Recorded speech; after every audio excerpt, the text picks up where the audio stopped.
The Deferred Appointment by Algernon Blackwood.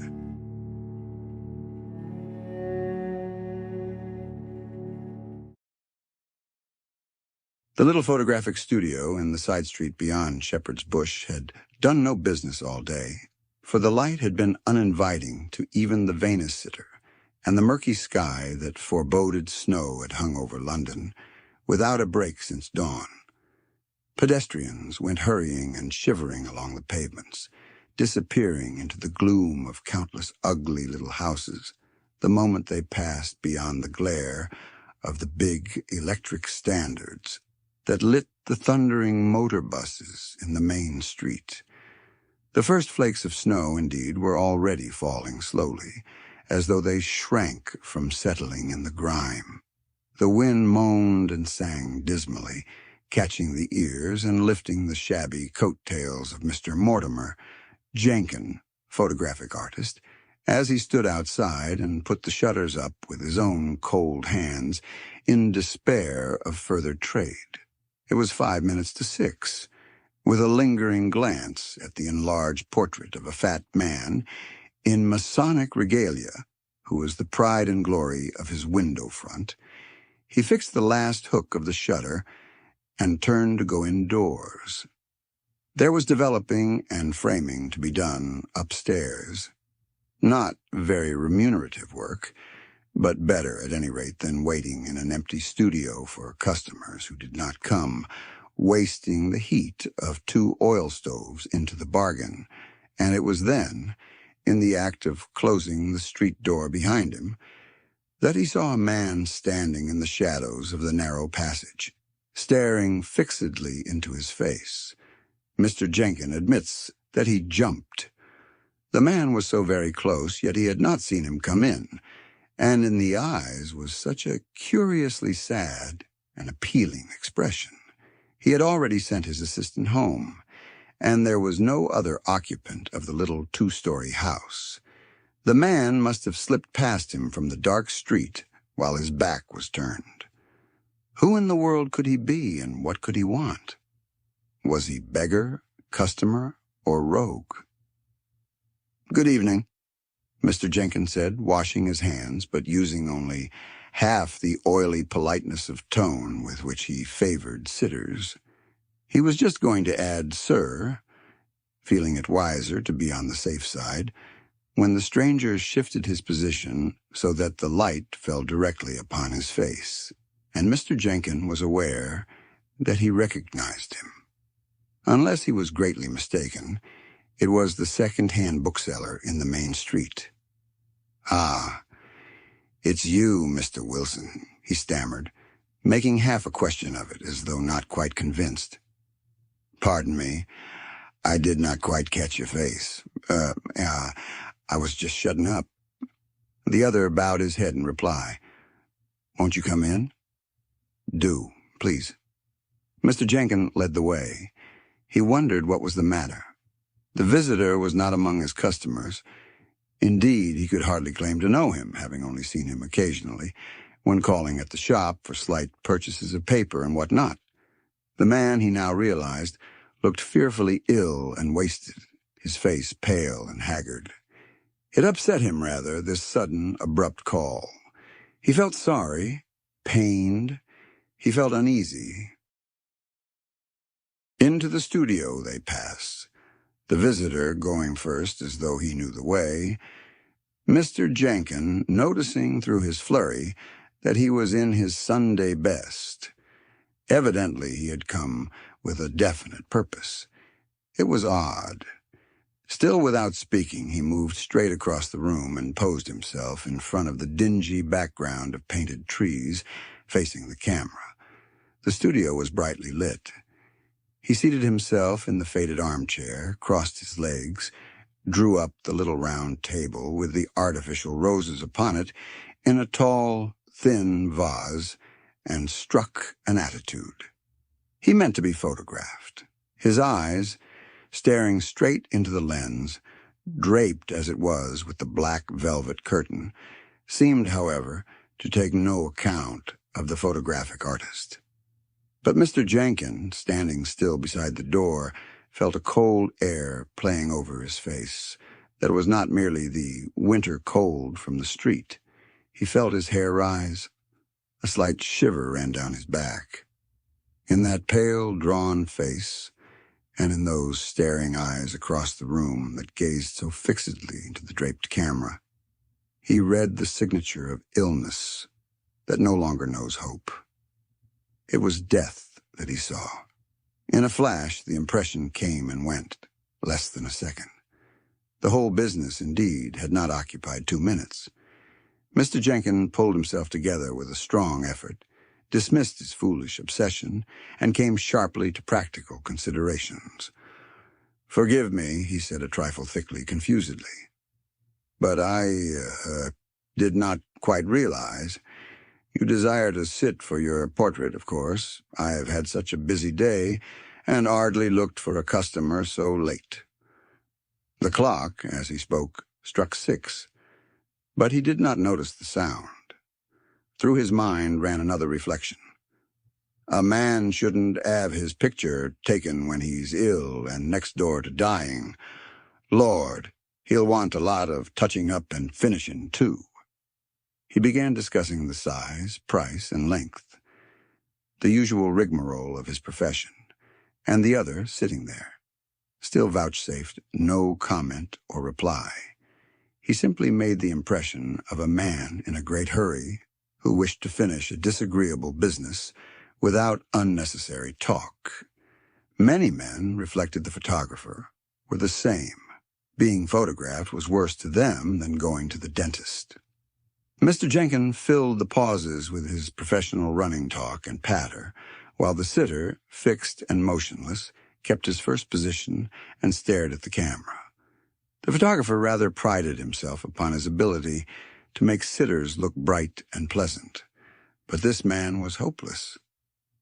It was only afterwards Mr. Jenkyn recalled the singular fact that he never once touched him, that, in fact, something connected possibly with his frail appearance of deadly illness had prevented his going close to arrange the details of the hastily assumed pose. "It must be a flashlight, of course, Mr. Wilson," he said, fidgeting at length with the camera stand, shifting it slightly nearer, while the other moved his head gently yet impatiently in agreement.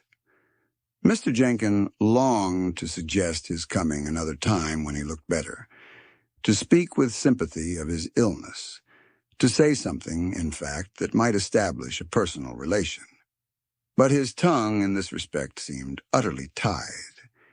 It was just this personal relation which seemed impossible of approach, absolutely and peremptorily impossible. There seemed a barrier between the two. He could only chatter the usual professional commonplaces. To tell the truth, Mr. Jenkyn thinks he felt a little dazed the whole time, not quite his usual self. And, meanwhile, his uneasiness oddly increased. He hurried. He, too, wanted the matter done with and his visitor gone. At length everything was ready, only the flashlight waiting to be turned on, when, stooping, he covered his head with the velvet cloth and peered through the lens. At no one. When he says "at no one," however, he qualifies it thus. There was a quick flash of brilliant white light, and a face in the middle of it. My gracious heaven! But such a face, yet not like a sudden, rushing glory of a face. It shot off like lightning out of the camera's field of vision. It left me blinded, I assure you. Alf blinded? And that's a fact. It was sheer dazzling.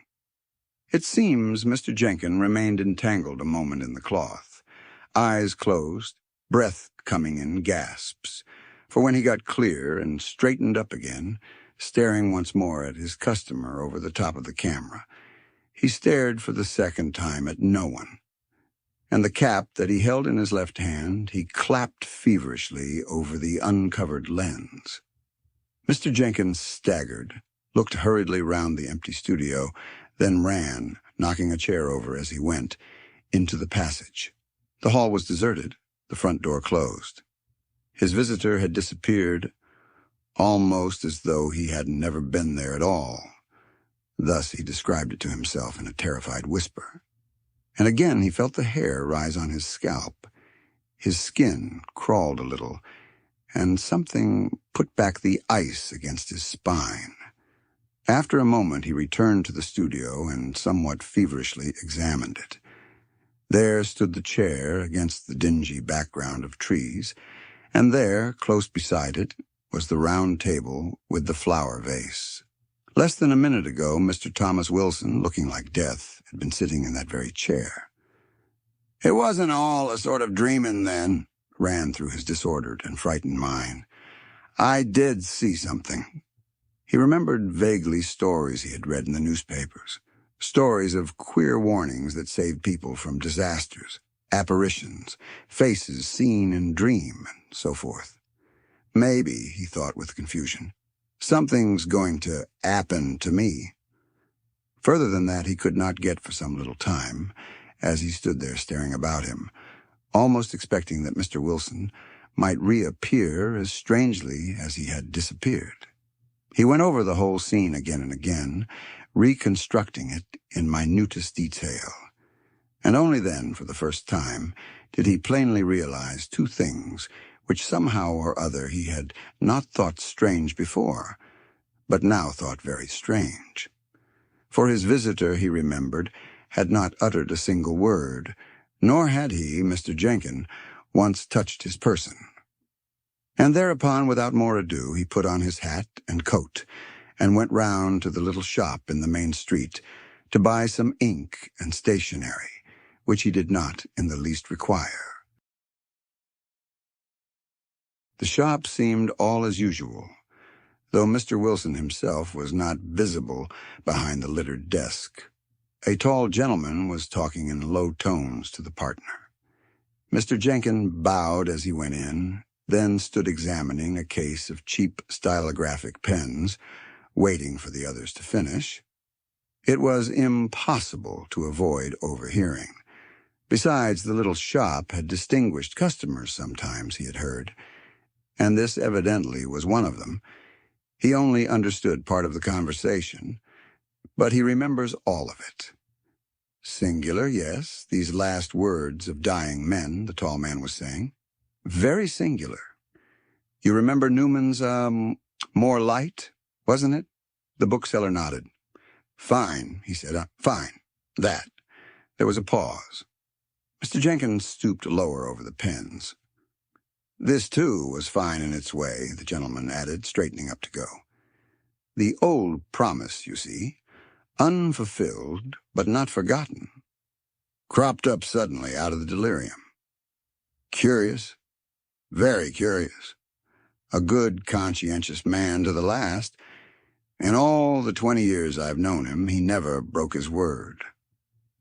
A motor bus drowned a sentence, and then was heard in the bookseller's voice as he moved towards the door. You see, he was halfway down the stairs before they found him, always repeating the same thing. I promised the wife. I promised the wife. And it was a job, I'm told, getting him back again. He struggled so.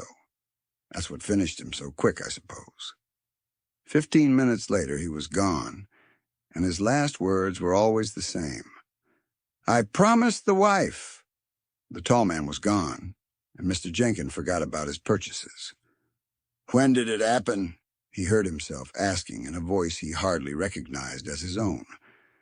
And the reply roared and thundered in his ears as he went down the street a minute later to his house. Close on 6 o'clock, a few minutes before the hour. Been ill for weeks, yes. Caught him out of bed with high fever on his way to your place, Mr. Jenkyn, calling at the top of his voice that he'd forgotten to see you about his picture being taken. Yes, very sad indeed. But Mr. Jenkyn did not return to his studio.